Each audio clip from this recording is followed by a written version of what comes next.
जैसा कि आप सभी को पता है कि महायोगी गुरु गोरखनाथ आयुष यूनिवर्सिटी ने जो है 23-24 बैच का रिजल्ट इस बार डिक्लेयर कर दिया है। रिजल्ट डिक्लेरेशन में लगभग 5 महीने 5 दिन तक का समय लगा है। ठीक है, अब हम बात करते हैं कि इस रिजल्ट से आप क्या सीख सकते हैं। जैसा कि जो भी 23-24 में है उन्होंने जस्ट फर्स्ट प्रोफेशनल के एग्ज़ाम दिए थे, अब वो सेकेंड प्रोफेशनल में आए हैं। तो क्या है, मैं सबसे पहले उनको बोलना चाहूँगा कि जिन इंडिविजुअल्स के भाई 2 में बैक है उन्हें बिल्कुल भी घबराने की ज़रूरत नहीं है। आप आराम से एग्ज़ाम दीजिए सप्ली के और आप क्लियर हो जाएंगे 100%। कोई दिक्कत वाली बात नहीं है, आपका सेशन वगैरह कुछ भी डिले नहीं होने वाला है। उसके बाद मैं आपको बता दूं कि सबसे ज़्यादा अगर सप्ली जो लगी है वो कौन से सब्जेक्ट में लगी है।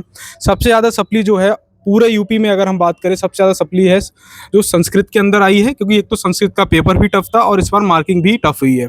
उसके बाद जो है सबसे ज़्यादा सप्ली एनाटॉमी के अंदर देखने को मिली है। इवन उसका पेपर भी इतना टफ नहीं कह सकते इस बार as comparison to other years में देखें, लेकिन फिर भी सप्ली ज़्यादा है।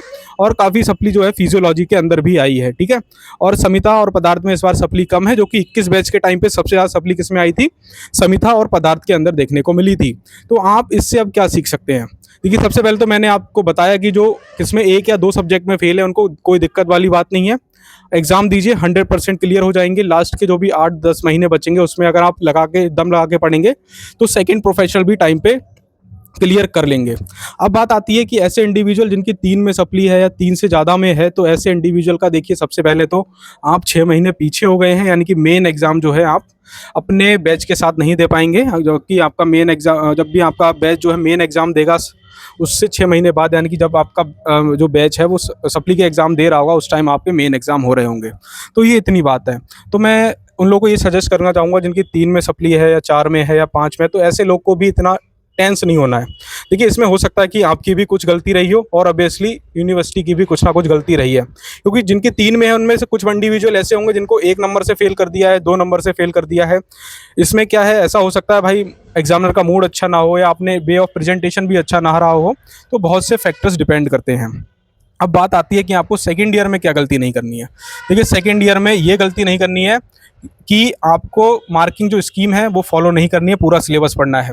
Nice to know, desire to know किसी भी चक्कर में नहीं पढ़ना है। जितना सिलेबस है इंपॉर्टेंट सभी को पढ़ के जाना है अच्छे से, तभी आप अच्छे मार्क्स अचीव कर सकते हैं यूनिवर्सिटी एग्ज़ाम में। बाकी मैं आपको बताऊं तो वही है कि अपना वे ऑफ प्रेजेंटेशन बहुत ही एसेंशियल है। आपने देखा होगा कि कुछ लोगों से उम्मीद नहीं होती है, लेकिन फिर भी वो सारे एग्जाम एक बार में क्लियर कर लेते हैं। क्यों? क्योंकि ऐसा हो सकता है कि उनका वे ऑफ प्रेजेंटेशन अच्छा हो, नॉलेज की थोड़ी कमी होगी तो भी चलेगा। और क्या है, ना तो आपको सब एग्जाम में ठीक लिखना है, ना सब गलत लिखना है। अगर आप बीच का मैटर भी लिखते हैं ना, तब भी आप पास हो जाते हैं। अब अगर हम बात करें सेकेंड ईयर की, तो जिनकी 2 में है वो साथ साथ कुछ ना कुछ सब्जेक्ट पढ़ते रहें, और जिनकी 3 में है वो सेकेंड ईयर को छोड़ दें भाई। जब तक आपकी सप्ली क्लियर नहीं हो जाती तब तक आप सेकेंड ईयर पे फोकस मत कीजिए। मेरा सजेशन आपको ये रहने वाला है, क्योंकि अगर आप दोनों पे फोकस करेंगे तो कहीं भी बैलेंस नहीं बन पाएगा। सेकेंड ईयर पास करने के लिए लास्ट के 8-10 महीने भी बहुत हैं। अगर आप दम लगा के पढ़ेंगे तो आराम से क्लियर हो जाएगा सेकंड ईयर भी। ठीक है, और यही है जो सेकंड ईयर में मैंने आपको बताया क्या नहीं करना है।